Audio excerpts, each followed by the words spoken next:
का वनवास हुआ, लौट कर आए, 5 गांव मांगे, दुर्योधन ने नहीं दिया।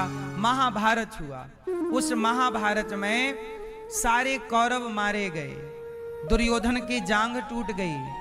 तब गुरु द्रोणाचार्य के पुत्र अश्वत्थामा आए और उन्होंने कहा कि अर्जुन दुर्योधन, आपने हमें मौका नहीं दिया, वरना पांडवों को हम मार डालते।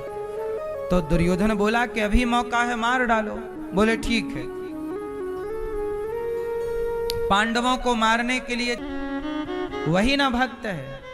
भक्त ये नहीं कहता कि प्रभु हमें यही हो, जिद्दी नहीं होता भक्त। भक्त ऐसा नहीं कहता कि हमें ऐसा नहीं, प्रभु आपकी मर्जी मेरी मर्जी है, मेरी अपनी कोई मर्जी नहीं।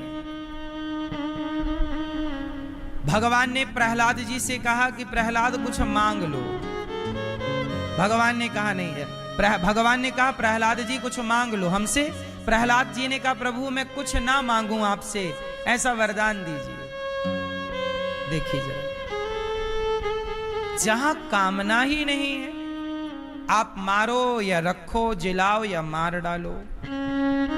भक्त समर्पित होता है। भक्त की परिभाषा क्या है? भक्त समर्पित रहेगा। भक्त कैसा रहेगा? उम्र के बाद उतना सुखी रहोगे। बूढ़ा मतलब 40 साल के बाद आपको, मैं तो कहता हूं रात को भोजन मत करिए, सूर्यास्त के बाद भोजन ना करिए, सूर्यास्त से पहले। और 40 साल के बाद सुबह नाश्ते में फल खाइए, दोपहर को सलाद खा के फिर दाल चावल सब्जी रोटी जो खाते हो वो खाओ, और शाम को सूर्यास्त से पहले कोई लिक्विड फॉर्म पीने का पदार्थ, जैसे टमाटर का सूप बना लिया, किसी अच्छी चीज का सूप, वो पी लो, बस हो गया। मैं सुबह नाश्ता करता हूँ फल का, थोड़ी बादाम वगैरह अंकुरित अनाज भी ले लेता हूँ सुबह। दोपहर को भोजन में दाल चावल सब्जी रोटी सलाद, और शाम को केवल 1 गिलास दूध।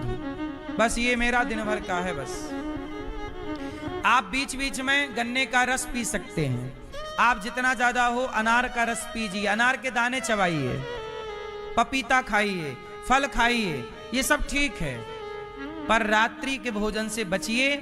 फिर आप देखना मोटापा छुएगा नहीं आपको, आप कभी मोटे नहीं होंगे। मेरे अलवेल राम जो भी करा, ये भक्त ने भगवान की सेवा की, भक्तों की सेवा की। इसलिए दास अनिरुद्ध आपसे कहता है कि भगवान को चाहते हो तो सेवा करिए। भगवान जप से मिले ना मिले, पर सेवा से जरूर मिलेंगे। गौरी गोपाल आश्रम में अभी 13 तारीख को आप देखेंगे, और आप संतों की सेवा होती है। कोई भी संत आओ, सब संतों को भोलाएं लगा।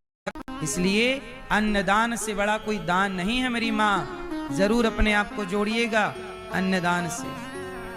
साची भूसा चाहिए ही चाहिए है। भूसे को पूरा खाली करके फिर ट्रक जाता है और भूसा लेकर के फिर आता है। तो आपसे मेरी प्रार्थना है कि चारा हरा हो या सूखा चारा हो, भूसा हो, गायों की सेवा से जरूर जुड़िएगा, गौदान कीजिएगा। आपसे मेरी प्रार्थना है कि विद्यालय का निर्माण में आप